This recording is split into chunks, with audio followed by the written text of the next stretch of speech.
ఈ వాక్యాన్ని వీక్షిస్తున్న సహోదరి సహోదరులందరికీ క్రీస్తు పేరట వందనములు.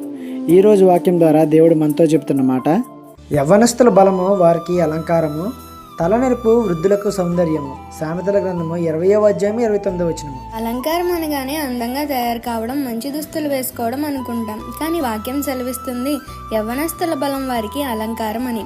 గుర్తింపు అనేది రంగు రూపులో ఉండదు, నీ సామర్థ్యంలో ఉంటుంది. యవ్వన ప్రాయంలో ధైర్యం ఉంటుంది, పని చేసే శక్తి ఉంటుంది, త్వరగా నేర్చుకునే సామర్థ్యం ఉంటుంది.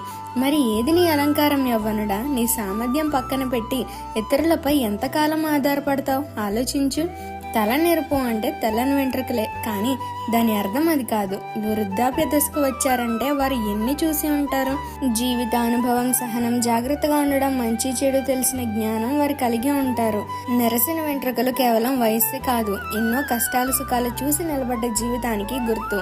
యువత బలంతో గొప్పవారైతే వృద్ధులు జ్ఞానంతో గౌరవనీయులు. ఈ చిన్న సువార్త పరిచర్యలో మీ సహోదరులు. God bless you. ఆమేన్.